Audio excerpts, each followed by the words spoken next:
Hi friends, welcome to government jobs portal. ఈ వీడియోలో మనం ఆర్ఆర్బి ఎన్టీపీసీ జనవరి 27th షిఫ్ట్ 2లో వచ్చిన మ్యాథ్స్ క్వశ్చన్స్ చూద్దామండి. సో ఇంతవరకు మా ఛానల్కి సబ్స్క్రైబ్ చేసుకోకపోయింటే కంపల్సరీగా సబ్స్క్రైబ్ చేసుకుని పక్కనున్న బెల్ ఐకాన్ తప్పకుండా క్లిక్ చేయండి. దానివల్ల మీరు ఎలాంటి వీడియో కూడా మిస్ కాకుండా ఉంటారు. అలాగే జీజేపీ తెలుగు అనే మా ఆండ్రాయిడ్ యాప్లోని మనకి arithmetic, reasoning, modern history and AP history classes ఉన్నాయండి. ఇవి ఆల్ ఇంగ్లీష్ మీడియం స్టూడెంట్స్కి, తెలుగు మీడియం స్టూడెంట్స్కి అర్థమయ్యే విధంగా ఉంటాయి అండ్ అన్ని కాంపిటేటివ్ ఎగ్జామ్స్కి కూడా యూస్ఫుల్గా ఉంటాయి అన్నమాట. ఓకే, సో తప్పకుండా ఇంట్రెస్ట్ ఉన్న వాళ్ళు ఈరోజే ఎన్రోల్ చేసుకోవచ్చు. సో ఓకే, ఫస్ట్ క్వశ్చన్ చూద్దామండి. 3√2 - 2√3 by 3√2 + 2√3 = a + b√6 అయితే అప్పుడు b వాల్యూ ఎంత అని మనల్ని అడుగుతున్నారనమాట. చాలా సింపుల్ క్వశ్చన్. ఫస్ట్ ఇది ఇలా చూసిన వెంటనే దీన్ని ఏం చేయాలంటే ఎప్పుడు కూడా మనం రేషనలైజ్ చేయాలి. ఏం చేయాలి? రేషనలైజ్ చేయాలి. అంటే ఇక్కడ ఏం డినామినేటర్లో ఏముంది? 3√2 + 2√3 ఉంది. ఇక్కడ చూసుకోండి, = అవతల ఏంటి? డినామినేటర్లో ఏమీ లేదు కాబట్టి మనం ఇక్కడ డినామినేటర్లో ఏమీ లేకుండా ఉండేలా చేయాలి. సింపుల్. ఇక్కడ ఇది ఏ, ఇది బి అనుకున్నాం అనుకోండి, కింద a + b ఉంటే ఆటోమేటిక్గా మనం ఏం చేయాలంటే a - b by a - bతో multiply చేయాలి. దాన్నే రేషనలైజేషన్ అంటారు. రైట్, క్లియర్గా చూసుకోండి. కింద ఇప్పుడు దీన్ని a అనుకుందాం, దీన్ని b అనుకుందాం అండి. సింపుల్. ఓకే, ఇక్కడ ఆల్రెడీ ab ఉన్నాయి కాబట్టి దీన్ని x అనుకుందాం, దీన్ని y అనుకుందాం. ఓకే, దీన్ని x, దీన్ని y అనుకుంటే క్లియర్గా చూసుకోండి, డినామినేటర్లో ఏమున్నట్టు? x + y ఉన్నట్టు. ఎప్పుడు కూడా ఇలా x + y ఉందనుకోండి, రేషనలైజ్ చేయడం అంటే x - y. సో న్యూమరేటర్ని, డినామినేటర్ని x - yతో మల్టిప్లై చేస్తాము. Simple thing. అప్పుడు వాల్యూ అనేది చేంజ్ అవ్వదు. ఎప్పుడు కూడా ఒక ఫ్రాక్షన్ ఉన్నా, ఒక నెంబర్ ఉన్నా, ఏదైనా కానీ సేమ్ నెంబర్తో a/a, ఇప్పుడు న్యూమరేటర్, డినామినేటర్ సేమ్ నెంబర్తో మల్టిప్లై చేస్తే మనకు అసలు ఎలాంటి ప్రాబ్లం ఉండదు. అంటే దాని వాల్యూ అసలు ఏమీ చేంజ్ అవ్వదు అనమాట. ఎందుకు చేంజ్ అవ్వదు? న్యూమరేటర్, డినామినేటర్ క్యాన్సిల్ అయిపోతే మళ్ళీ సేమ్ అదే వాల్యూ ఉంటుంది. సింపుల్. ఓకే, సో ఏదైనా సేమ్ నెంబర్తోని న్యూమరేటర్లోని, డినామినేటర్లోని రెండిటితోని మల్టిప్లై చేయొచ్చు. సేమ్ నెంబర్ని, కాకపోతే సేమ్ నెంబర్ని మల్టిప్లై చేయాలి. ఓకేనండి, అప్పుడు దాని వాల్యూ అనేది ఎప్పుడూ కూడా చేంజ్ కాదు. సింపుల్. ఇప్పుడు ఏం చేయొచ్చు మనం? క్లియర్గా చూడండి. 3√2 - 2√3 by 3√2 + 2√3 ఉంది కదా. ఇప్పుడు దీన్ని మనం ఏం చేస్తాం అంటే ఇక్కడ ప్లస్ ఉంది కాబట్టి మైనస్ దాంతో మల్టిప్లై చేస్తాం. 3√2 - 2√3 by 3√2 - 2√3. సింపుల్. ఓకే, ఎందుకు చేస్తున్నాం ఇలాగా? ఇది a + b, ఇది a - b అంటే కింద ఏమొస్తుంది? a² - b² ఫార్ములా వస్తుంది. అంటే 3√2² 2√3² ఆటోమేటిక్ ఇక్కడ ఏమవుతున్నాయి? రూట్లు పోయి మనకి నార్మల్ నెంబర్ వస్తుంది. మేబీ అది క్యాన్సిల్ అయిపోతే అప్పుడు డైరెక్ట్గా ఈ ఫామ్లోకి వచ్చేస్తుంది మనకి. ఓకే, సో ఇక్కడ ఏంటి? ఈ సేమ్ నెంబర్స్, ఈ రెండు ఏంటి? Same numbers. 3√2 - 2√3 రెండు సేమ్ అండి. అంటే 3√2 - 2√3². సింపుల్. ఇంకేముంది? డైరెక్ట్గా మనం చేసుకోవచ్చు. a - b² ఫార్ములా వేయండి. a² అంటే 3√2² అంటే ఎంత చూసుకోండి. 3√2² చాలా మంది కన్ఫ్యూజ్ అవుతుంటారు. 3² అంటే 9, √2² అంటే 2, 2 × 9 18. ఓకే, సో ఇది 18. a² + b², 2√3² అంటే 4 × 3 12 -2ab -2 × 3√2 × 2√3. కరెక్ట్గా చూసుకొని కన్ఫ్యూజ్ అవ్వకుండా వేసుకోవాలండి. బై 3√2² అంటే చూసాం 9 × 2 18, 2√3² అంటే అది 12. సింపుల్. అంటే ఏమొచ్చింది? కింద డినామినేటర్లో 6 వచ్చింది, పైన న్యూమరేటర్లో ఏమొచ్చింది? 18 + 12 30 మైనస్ 2 × 3 6, 6 × 2 12, √3 × √2 √6 అండి. చూసుకోండి, √a × √b ఎప్పుడు కూడా √ab అవుతుందండి. డైరెక్ట్గా ఒక రూట్లోనే ఏని బిని మల్టిప్లై చేసుకోవచ్చు. సో అలాగే √2 × √3 అంటే రూట్లోనే 2 × 3 చేయొచ్చు. సింపుల్. 6తో క్యాన్సిల్ అవుతుందా? క్యాన్సిల్ చేయండి. 6 5s are 30, 6 2s are 12 అంటే 5 - 2√6 వచ్చింది. ఇక్కడ b√6, ఇక్కడ చూసుకొని ప్లస్ ఉంది, ఇక్కడ మైనస్ ఉంది. అంటే ఇక్కడ b ప్లేస్లో ఏమున్నట్టండి? ఇక్కడ b ప్లేస్లో ఏముంది? -2 ఉంది. సో b వాల్యూ ఎంత అని అడిగారు? -2 అని మనం చెప్పొచ్చు. ఓకే, యాక్చువల్గా మనం ఎగ్జామ్లో అయితే కూర్చొని నెమ్మదిగా చేయమండి. సింపుల్గా ఫాస్ట్గా ఏం చేస్తాం, సేమ్ దీని మైనస్ సైన్తో మల్టిప్లై చేస్తాం. అంటే ఇక్కడ దీనికి హోల్ స్క్వేర్ వస్తుంది. హోల్ స్క్వేర్ అంటే ఏ మైనస్ బి హోల్ స్క్వేర్ అంటే ఏ స్క్వేర్.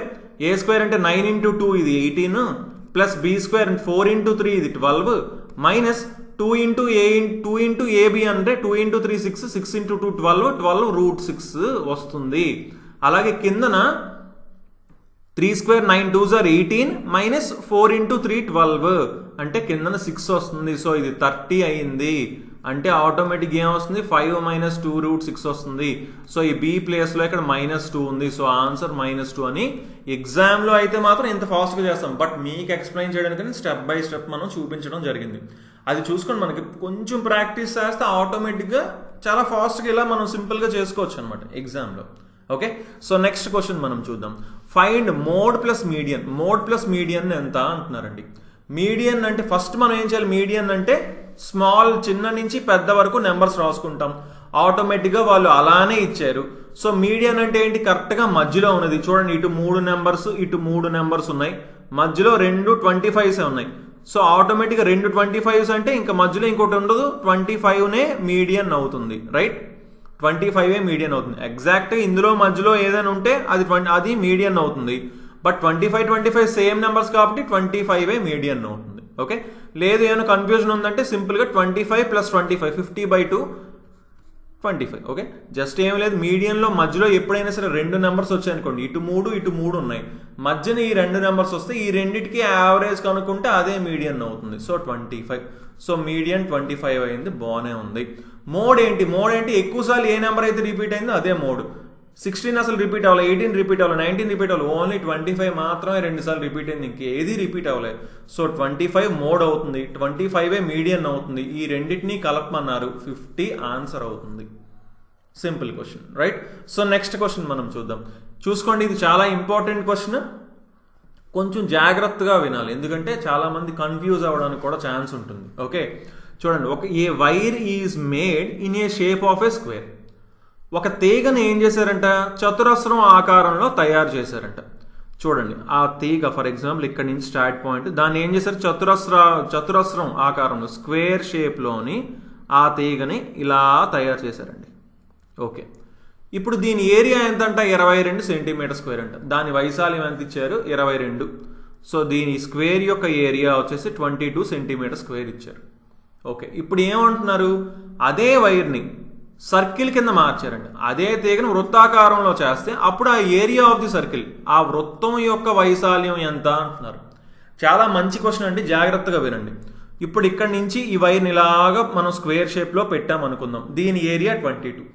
మనకేం కావాలి, ఇప్పుడు ఆ తీగ పొడవు వచ్చింది అనుకోండి, తీగ పొడవు వస్తే ఆ తీగనే మళ్ళీ సర్కిల్లో చుట్టారు కాబట్టి ఆ తీగ పొడవే ఆ సర్కిల్ యొక్క పెరిమీటర్ అవుతుంది, అంటే చుట్టుకొలత అవుతుంది. కాబట్టి ఆ తీగ యొక్క పొడవుని 2πrకి సమానం చేసుకొని మనం వైశాల్యం అక్కడ r కనుక్కొని దాని నుంచి మనం ఏం చేయొచ్చు, πr² కనుక్కోవచ్చు, అప్పుడు ఏరియా వస్తుంది. ఓకే, సో అంటే మనం ఇక్కడ ఏం కనుక్కోవాలి, తీగ యొక్క పొడవు కనుక్కోవాలి. తీగ యొక్క పొడవు మనకు ఎలా వస్తుంది, ఒక సైడ్ కనుక్కుంటే చాలు స్క్వేర్లోనే, ఎందుకంటే అన్ని సైడ్స్ ఈక్వల్ కదా. ఒక సైడ్ ఎంతో కనుక్కుంటే చాలు, ఒక సైడ్ ఎస్ అనుకుంది, ఆ సైడ్ ఎస్ కనుక్కుంటే చాలు. మనకేం తెలుసు, area of a square side into side, అది ఎంత ఇచ్చారు, 22 ఇచ్చారు. అంటే s² 22 అయితే s ఎంత అవుతుంది, √22 అవుతుంది, అంతేనా. √22 అయింది, ఒక సైడ్ 22 వచ్చింది, బాగానే ఉంది. కానీ మనకి ఏం కావాలి, ఈ తీగ యొక్క పొడవు కావాలి. తీగ యొక్క పొడవు అంటే ఈ 4 sలు కలిపితాయి, దీని పెరిమీటరే కదండి, దీని చుట్టుకొలతే తీగ యొక్క పొడవు. సో దీని చుట్టుకొలత ఎంత, 4 × సైడ్, అంటే దీని తీగ యొక్క లెంత్ ఆఫ్ ది వైర్ ఏమవుతుంది, 4 × √22 అయింది. ఓకే, బాగానే ఉంది. ఇప్పుడు అదే ఏం చెప్పాను, ఆ తీగనే ఇప్పుడు సర్కిల్ వృత్తాకారంలో చేశారంట.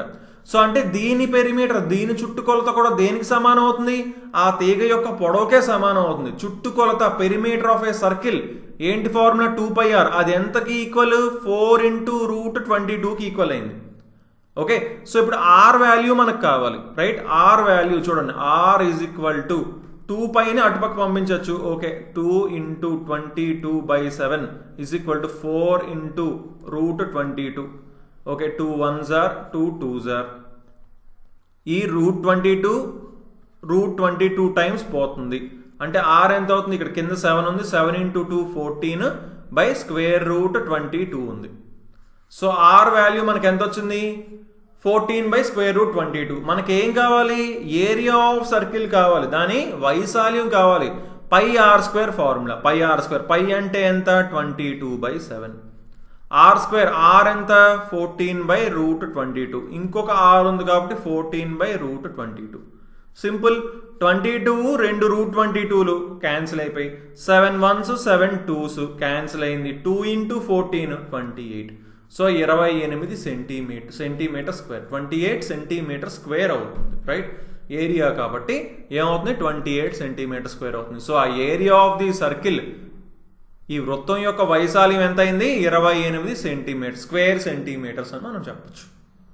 ఓకేనండి ఇక్కడ క్లియర్గా చూసుకోండి ఆ వైర్ని ఇక్కడ సింపుల్ థింగ్ ఒకటే లాజిక్ ఏంటంటే ఆ వైర్ ఉందండి వైర్తో ఆ స్క్వేర్ షేప్ని తయారు చేశారు మనకి దాని ఏరియా ఇచ్చారు ఈ సైడ్ మనం ఒక్కటి కనుక్కున్నాం అనుకోండి ఆ వైర్ యొక్క పొడవు మనం కనుక్కోవచ్చు ఆ వైర్ యొక్క పొడవునే మళ్ళీ సర్కిల్ కింద చుట్టారు అంటే వైర్ యొక్క పొడవు వచ్చింది అనుకోండి ఈ సర్కిల్ యొక్క పెరిమీటర్ కనుక్కోవచ్చు ఈ పెరిమీటర్ నుంచి ఆర్ కనుక్కుంటాం ఆర్ కనుక్కొని ఫైనల్గా ఏరియా కనుక్కుంటాం వైశాల్యం కనుక్కుంటాం సింపుల్ అదే మనల్ని అడగడం జరిగింది ఓకే సో నెక్స్ట్ క్వశ్చన్ మనం చూద్దాం 2/7 whole power -3 into 2/7 whole power -5 is equal to 2/7 whole power -3m + 1 అంటున్నారండి ఇది చాలా ఇంపార్టెంట్ క్వశ్చన్స్ ఇలాంటివి ఎందుకంటే చాలా ఈజీ క్వశ్చన్స్ కూడా చూడండి క్లియర్గా ఒకటే ఫార్ములా మెయిన్ కొన్ని ఫార్ములాస్ ఉన్నాయి ఆఫ్ కోర్స్ చూడండి a⁻m ఇంటూ a⁻n బేస్లు ఈక్వల్ ఉన్నప్పుడు ఇది ఏనే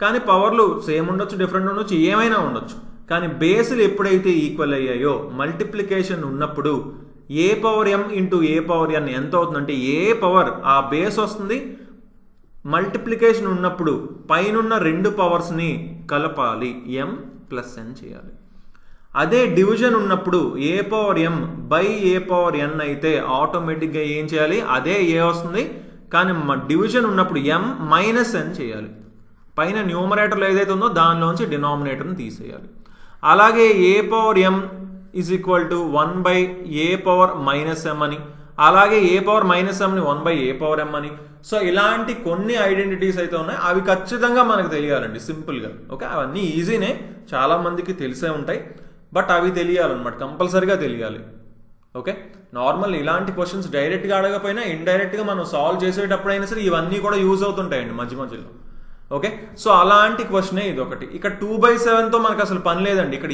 ఏమున్నా సరే మనకు సేమే ఉంది కాబట్టి ఓకే ఇక్కడ సేమ్ ఉంది కాబట్టి మనకి ఇంకేం ప్రాబ్లం లేదు ఓకే సో దీంతో పని లేదు ఫర్ ఎగ్జాంపుల్ ఇది ఎక్స్ అన్నా సరే మనకేం ప్రాబ్లం లేదు ఇక్కడ ఏముంది మల్టిప్లికేషన్ ఉంది అంటే ఏం చేయాలని చెప్పుకున్నాం పవర్స్ రెండు కలపాలి సో -3ని -5ని మనం కలుపుకున్నాం అది ఎంతకు సమానం అవుతుంది ఇంకొక మెయిన్ థింగ్ ఏంటంటే a⁻m is equal to a⁻n అయింది అనుకోండి చూసుకోండి a⁻m is equal to a⁻n అయింది అనుకోండి బేసులు సమానంగా ఉన్నాయి మధ్యలో ఈక్వల్ టు ఉంటే అదే ఈక్వల్ టుని పవర్ల మధ్యని కూడా మనం పెడతాం m is equal to n అవుతుంది అనమాట అలాగే ఇక్కడ బేసులు ఇప్పుడు అన్ని ఈక్వల్గా ఉన్నాయి సో ఇక్కడ మల్టిప్లికేషన్ ఉంది కాబట్టి ఈ రెండు పవర్లని కలిపేసాం మళ్ళీ ఏంటి బేస్ ఈక్వల్గా ఉన్నది ఇక్కడ సో అప్పుడు ఏం చేయాలి మధ్యలో ఈక్వల్ టు ఉంటే ఇదే ఈజ్ ఈక్వల్ టు ఇదే ఈక్వల్ టు అయిపోతుంది 3m + 1 అయిపోతుంది సింపుల్ థింగ్ ఓకే సో ఏమాత్రం కన్ఫ్యూజ్ అయినా క్లియర్గా చెప్తున్నాం చూడండి 2/7 whole power -3 into 2/7 whole power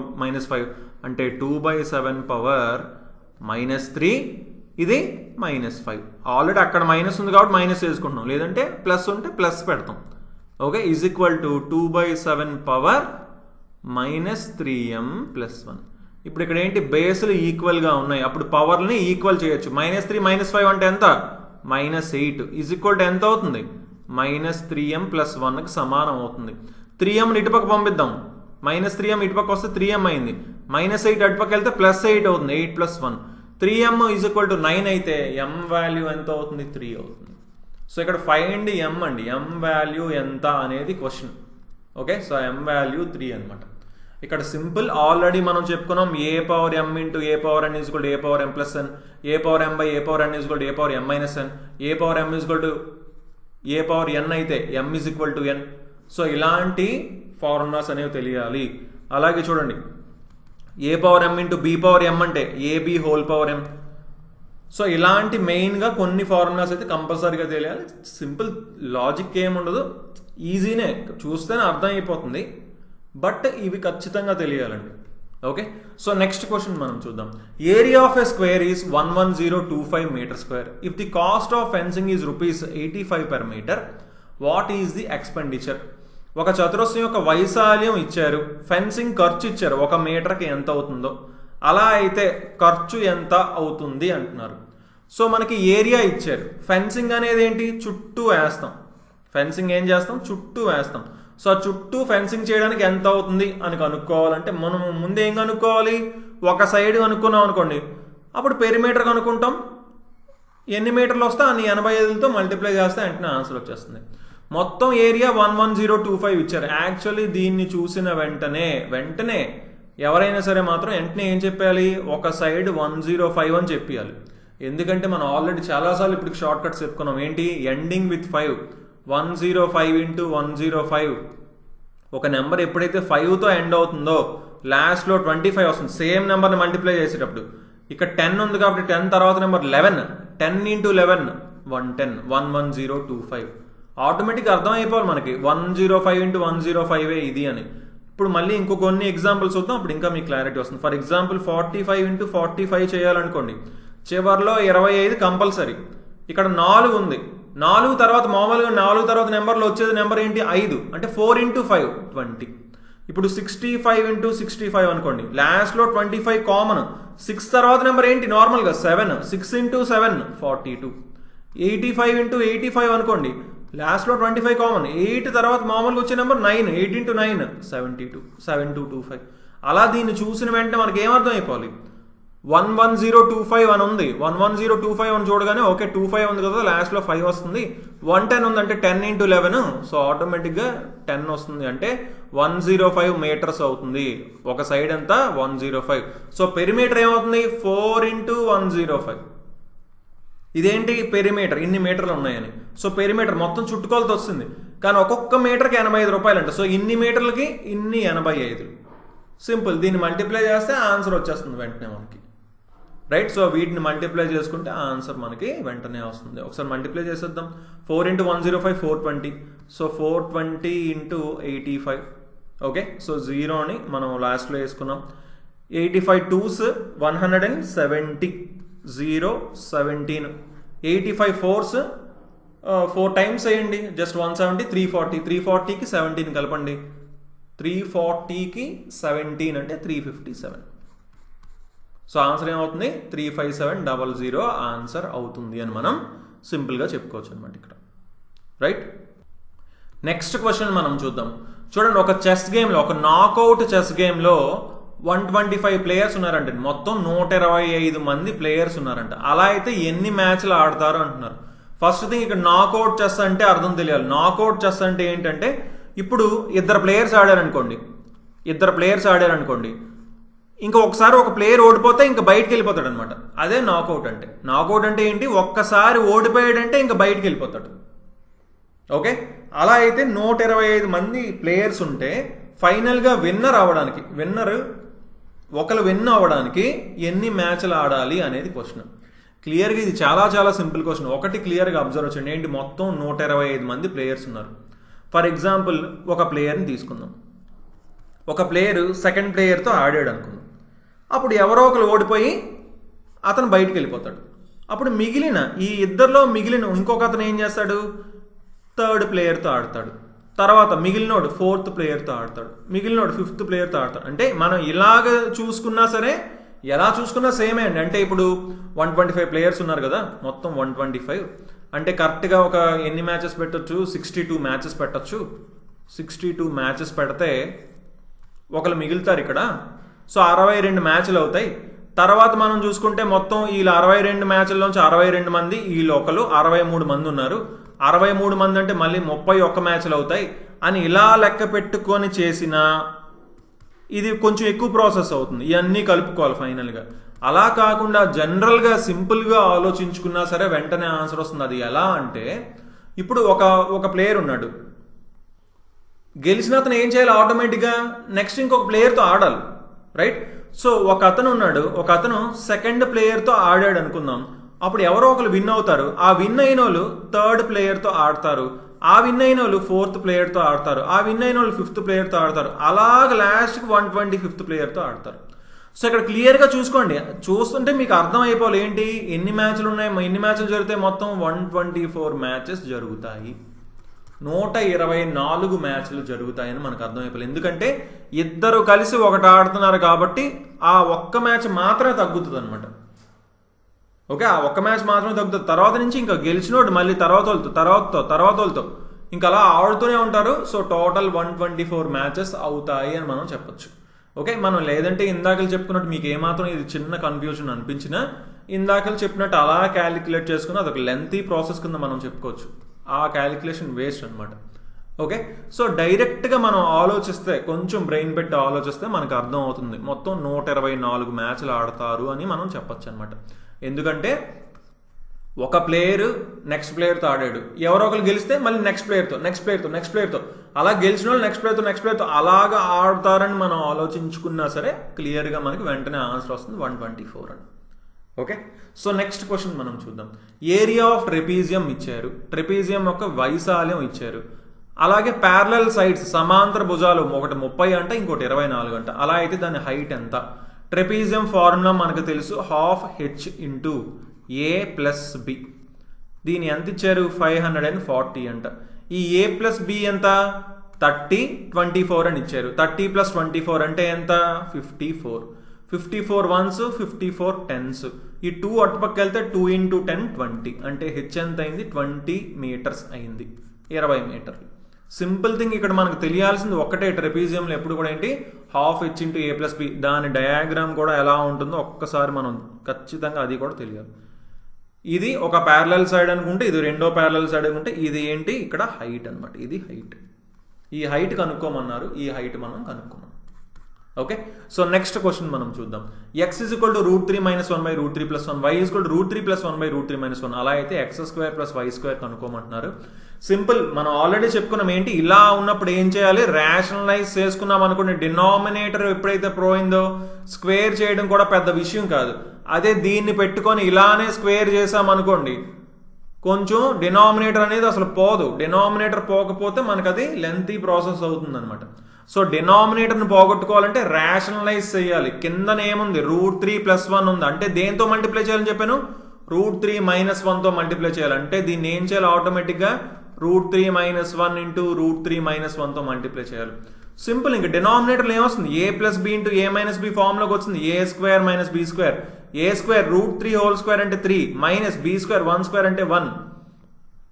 √3 - 1 హోల్² అయ్యింది. పైన √3 - 1 × √3 - 1 a × a అంటే a² అంటే √3 - 1 హోల్² అయిపోయింది. √3 - 1 హోల్² ఏంటి, ఏమవుతున్నప్పుడు 3 + 1 - 2√3 అవుతుంది. జస్ట్ ఎక్స్పాండ్ చేశానండి. a - b హోల్² ఫార్ములా ఉంది కాబట్టి దాన్ని ఎక్స్పాండ్ చేశాను అంతే. ఓకే, సో ఇక్కడ ఏమొచ్చింది మనకి, 3 + 1 4 - 2√3 3 - 1 ఎంత? 2. అంటే ఇక్కడ ఆన్సర్ ఏమొచ్చిందండి? 2 - 2√3 వచ్చింది. 2 - 2√3. అలాగే మనం దీన్ని కూడా సాల్వ్ చేసుకున్నాం అనుకోండి. క్లియర్ చూడండి, దీనికి ఇది రివర్స్లో కనిపిస్తుంది. సింపుల్గా మీకు అర్థం అయిపోవాలి ఏంటి, ఇక్కడ √3 + 1తో మనం మల్టిప్లై చేస్తాం. సేమ్ కిందన ఏమొస్తుంది? సేమ్ అదే 2 వస్తుంది. పైన √3 + 1 హోల్² అవుతుంది. అంటే ఇక్కడ 2 + 2√3 ఫైనల్గా ఆన్సర్ వస్తుందని మీకు అర్థం అయిపోవాలి వెంటనే. 2 + 2√3 ఫైనల్గా ఇక్కడ ఆన్సర్ వస్తుంది. ఫైనల్గా ఇక్కడ ఏమడిగారు మళ్ళీ? a² + b², x² + y² అంటే దీని స్క్వేర్ ప్లస్ దీని స్క్వేర్ అడిగారు. ఈ రెండింటి స్క్వేర్స్ యాడ్ చేయమంటున్నారు. మనకేం తెలుసు చూడండి, a + b whole plus a - b whole ఎప్పుడు కూడా ఏమవుతుందని తెలుసు? ఇక్కడ +2ab, ఇక్కడ -2ab, ఈ రెండు క్యాన్సిల్ అయిపోయి 2 × a² + b² మాత్రమే మిగులుతుంది ఫైనల్గా అని మనకు తెలుసు, రైట్? అంటే ఇక్కడ మనకి ఏం మిగులుతుంది? 2 ఇక్కడ ఏంటి, 2² అంటే 4 ప్లస్ 2√3 హోల్² అంటే 4 × 3 12. సో 2 × 16 అంటే 32 ఆన్సర్ అవుతుంది అని మనం చెప్పొచ్చు అన్నమాట. ఓకేనండి, సో క్లియర్గా చూసుకోండి, ఇలాంటివి మాత్రం ఖచ్చితంగా ప్రాక్టీస్ చేసుకోవాలి. అంటే ఏంటి చూడండి, a plus b whole square plus a minus b whole square. ఇది చేసినప్పుడు ఆటోమేటిక్గా ఇక్కడ ప్లస్ 2ab ఇక్కడ మైనస్ 2ab క్యాన్సిల్ అయిపోయి 2a స్క్వేర్లు 2b స్క్వేర్లు మిగులుతాయి. ఇలాంటి ఫార్ములాస్ అన్నీ కూడా మనకు ఖచ్చితంగా తెలియాలండి, అప్పుడే మనం ఈజీగా సాల్వ్ చేయగలుగుతాం. ఇక్కడైతే మనం ఏం చేస్తాం, ఫస్ట్ రేషనలైజ్ చేస్తాం. మనకి ఏమొచ్చింది 2 మైనస్ 2√3 వచ్చింది. ఇక్కడ ఏమొచ్చింది 2 ప్లస్ 2√3 వచ్చింది. సింపుల్, దీనికి స్క్వేర్లు చేసి యాడ్ చేయమని చెప్పారు.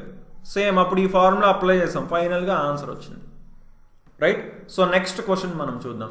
9:x, x:49. ఈ రెండు ఏంటి, ప్రపోర్షన్లో ఉన్నాయి. అంటే 9/x ఈజ్ ఈక్వల్ టు ఎంత అవుతుంది, x/49కి ఈక్వల్ అవుతుంది.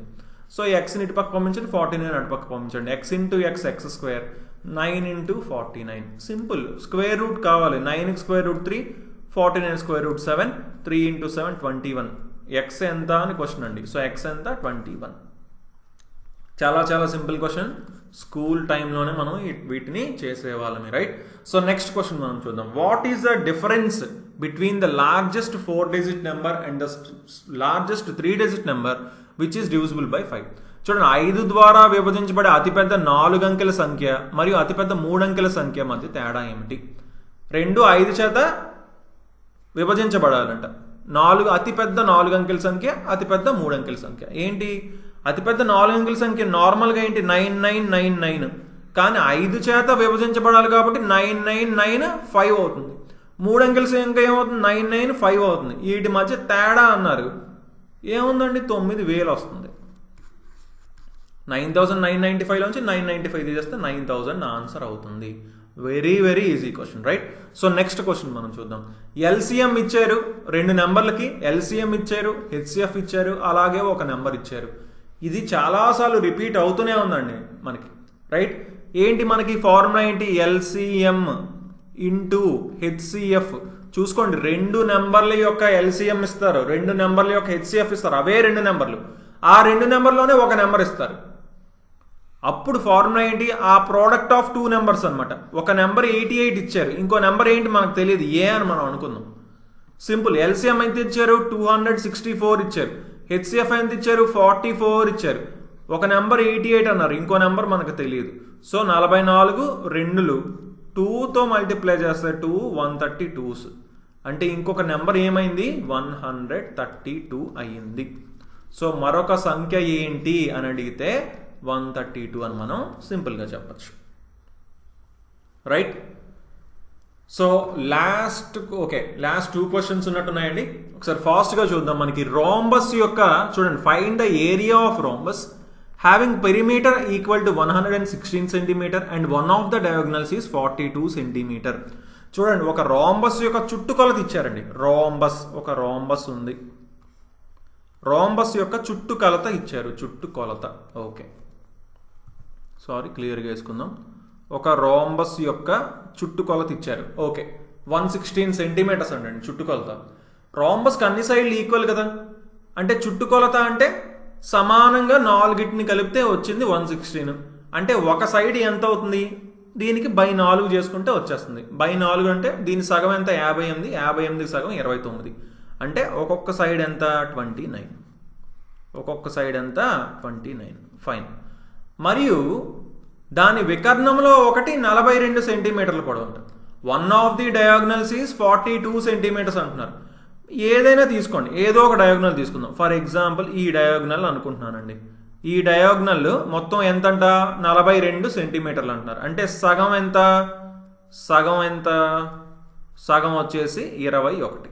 ఇది 21, ఇది 29. అలా అయితే ఏం కనుక్కోమంటారు, రోంబస్ యొక్క వైశాల్యం, ఏరియా కనుక్కోమంటున్నారు. సింపుల్ అండి. మనం ఈ డయాగ్నల్లో సగం కనుక్కున్నాం అనుకోండి, మనకు ఫస్ట్ థింగ్, మెయిన్ థింగ్ తెలియాల్సింది ఏంటంటే, ఒక రోంబస్లోని సైడ్లన్నీ సమానంగా ఉంటాయి. అలాగే 2 డయాగ్నల్స్ ఇలా ఉన్నాయా, ఇంటర్సెక్షన్ అవుతున్నాయా, కరెక్ట్గా సెంటర్లోకే ఇంటర్సెక్ట్ అవుతాయి. అంటే ఇటు సమానంగా ఉంటాయి, ఇటు సమానంగా ఉంటాయి. ఆ డయాగ్నల్స్ వికర్ణాలు అనేది తెలియాలి. ఓకే, కరెక్ట్గా సరిగ్గా సగం ఉంటాయి అనమాట. ఇటు సగం ఉంటుంది, ఇటు సగం ఉంటుంది. అందుకనే మనం సగాలు కరెక్ట్గా ఉంటాయి కాబట్టి ఇటు 21 వేసుకున్నాం, అంటే ఇటు 21 ఉంటుంది. ఓకే, ఇది కనుక్కోవాలని మళ్ళీ పైథాగరస్ థీరం అప్లై చేస్తాం. 29 స్క్వేర్ 29 స్క్వేర్ మైనస్ 21 స్క్వేర్ మనం చేసుకుంటే దీని స్క్వేర్ వస్తుంది, రైట్? So simple. 29 స్క్వేర్ అంటే ఎంత? 841 మైనస్ 21 స్క్వేర్ అంటే ఎంత? 441. అంటే ఎంత వచ్చిందండి? 841 నుంచి 441 తీయండి, 400 వచ్చింది. 400 స్క్వేర్ రూట్ అంటే ఎంత? 20. సో ఒక డయాగ్నల్ 20, ఒక డయాగ్నల్లో సగం 20 వచ్చింది. సో ఇంకో సగం కూడా 20 అవుతుంది. అంటే మొత్తం డయాగ్నల్ ఎంత అవుతుంది? 40 అవుతుంది. ఒక డయాగ్నల్ 40, ఇంకో డయాగ్నల్ ఎంత ఇచ్చారు? 42 ఇచ్చారు. ఫార్ములా ఏంటి? Half into diagonal 1 into diagonal 2 length.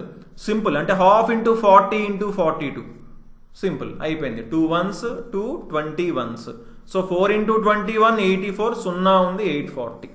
So ఎంత అయిందండి? రాంబస్ యొక్క ఏరియా మనకి వైశాల్యం ఎంత అయింది? 840 స్క్వేర్ సెంటీమీటర్స్ అని మనం చెప్పచ్చు.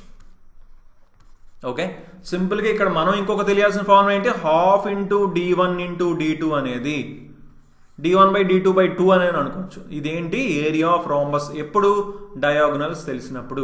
సింపుల్ అండి. మనం ఎలా అర్థమైపోయింది మనకి. ఒక సైడ్ తెలిసినప్పుడు డయాగ్నల్లో ఇంకొక డయాగ్నల్ తెలిసినప్పుడు మరొక డయాగ్నల్ ఎలా కనుక్కోవాలో మనకు అర్థమైపోయింది, రైట్?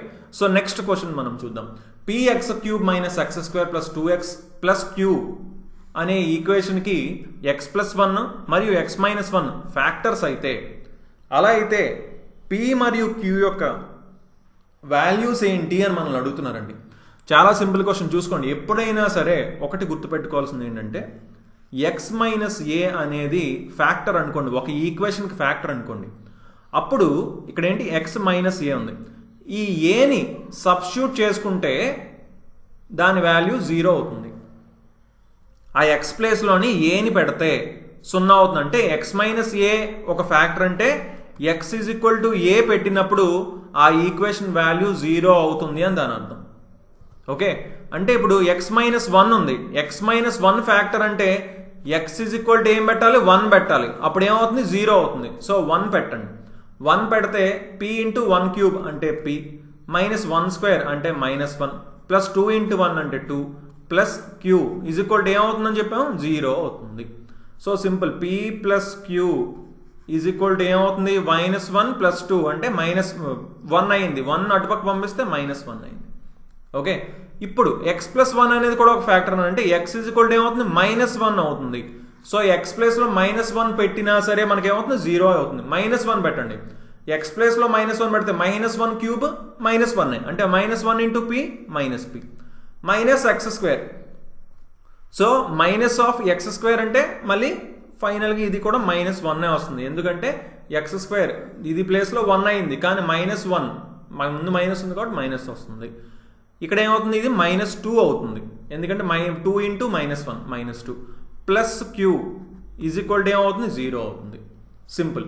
అంటే ఇప్పుడు ఏంటి? q మైనస్ p -1 -2 అటుపక్క వెళ్తే 3. సో q మైనస్ p 3 అంట, q ప్లస్ p వచ్చేసి -1 అంట. సింపుల్. ఇంకేముందండి? p క్యాన్సిల్ అయిపోతే 2q 2 అంటే q 1. q1 అయింది. q1 అయింది అంటే ఆటోమేటిక్గా మనం ఏం చెప్పచ్చు? p వాల్యూ ఏమవుతుందండి? -2 అవుతుంది. సింపుల్. q ప్లేస్లో 1 పెట్టండి. ఇప్పుడు q ప్లస్ p -1 కదా, అంటే q ప్లేస్లో 1 పెడితే ఆ 1 అటుపక్క వెళ్తే -1 అంటే p ఎంత అవుతుందండి? -2 అవుతుంది అని మనం సింపుల్గా చెప్పుకోవచ్చు, right? So p value -2, q value వచ్చేసి 1 అవుతుంది అనమాట. Okay, so next last question మనం చూద్దాం. HCF of 6/17, 24/34, 18/51. చూసుకోండి, ఎప్పుడైనా సరే ఫ్రాక్షన్స్ యొక్క HCF మనం ఆల్రెడీ చెప్పుకున్నాం. ఈ క్వశ్చన్ కూడా చాలాసార్లు రిపీట్ అవుతుంది. ఒక ఫ్రాక్షన్ ఉందనుకోండి. ఇప్పుడు 6/17, 24/34 అలాగే 18/51. ఫస్ట్ ఒకసారి చూసుకుందాం. ఏమైనా క్యాన్సిల్ అయితే వాటిని ఫస్ట్ మనం క్యాన్సిల్ చేసుకుంటాం. సో ఇప్పుడు 6/17 ఏమీ క్యాన్సిల్ అవ్వదు, 6/17 ఉంది. ఇక్కడ క్యాన్సిల్ అవుతుంది ఎన్నిసార్లు? 2 17s 2 12s అంటే ఇదేమైంది? 12/17 అయింది. ఇక్కడ క్యాన్సిల్ అవుతుంది. 3 టేబుల్లో 3 17s 3 6. ఓకే, క్యాన్సిల్ చేసుకున్నామండి. క్యాన్సిల్ చేసుకున్న తర్వాత ఇప్పుడు చూడండి, HCF కనుక్కోవాలంటే ఎప్పుడు కూడా ఫ్రాక్షన్స్ కనుక్కోవాలంటే హెచ్సిఎఫ్ కనుక్కోమన్నారు. ఫస్ట్ హెచ్సిఎఫ్ అయితే న్యూమరేటర్స్ అన్నిటికీ హెచ్సిఎఫ్ కనుక్కుంటామండి. 6కి 12కి 6కి హెచ్సిఎఫ్ ఎంత? కామన్గా ఏముంది? హైయెస్ట్ కామన్ ఫ్యాక్టర్ కదా, కామన్గా మనకి 6 ఉంది. మూడిట్లోని ఖచ్చితంగా కామన్గా ఉండాలి. కామన్గా అయితే 6 ఉంది. ఎల్సిఎం కనుక్కోవాలి. కిందనున్న డినామినేటర్స్కి ఎల్సిఎం కనుక్కోవాలి. 17 17 17 సేమే ఉన్నాయి 17. సో 6/17 ఆన్సర్ అవుతుంది అనమాట. క్లియర్గా చూసుకోండి. హెచ్సిఎఫ్ ఆఫ్ ఫ్రాక్షన్స్ ఉన్నాయంటే ఫ్రాక్షన్స్ ఒక 3 4 ఎన్నైనా ఉన్నాయనుకోండి, న్యూమరేటర్స్ అన్నిటికీ కూడా హెచ్సిఎఫ్ కనుక్కుంటాం, డినామినేటర్స్ అన్నిటికీ కూడా ఎల్సిఎం కనుక్కుంటాం, అంతే. అది హెచ్సిఎఫ్ ఆఫ్ ఫ్రాక్షన్స్. అదే ఎల్సిఎం అనుకోండి, న్యూమరేటర్స్కి రివర్స్ అనమాట. న్యూమరేటర్స్కి ఎల్సిఎం కనుక్కుంటాం, డినామినేటర్స్కి హెచ్సిఎఫ్ కనుక్కుంటాం, అంతే. Okay, so HCF LCM of fractions ఇది కూడా చాలా చాలా ఇంపార్టెంట్ టాపిక్. ఇది మనకి ఎగ్జామ్లో బాగా రిపీట్ అవుతున్న టాపిక్ కూడా. ఓకేనండి. సో ఓకే అండి, ఇప్పుడు దాకా మనం చెప్పుకున్న మోడల్స్ అన్ని కూడా బాగా ప్రాక్టీస్ అయ్యండి, ఎందుకంటే ఇవి ఎక్కువ సార్లు రిపీట్ అవుతున్న మోడల్స్ అనమాట ఇవన్నీ కూడా. సో ఓకే దెన్ మీకు ఇంకా ఎలాంటి డౌట్ అయినా సరే తప్పకుండా కింద కామెంట్ చేయండి. అండ్ తప్పకుండా ఇంతవరకు మా ఛానల్కి సబ్స్క్రైబ్ చేసుకోకపోయింటే కంపల్సరీగా సబ్స్క్రైబ్ చేసుకోండి. So okay then, thanks for watching and have a nice day. Bye.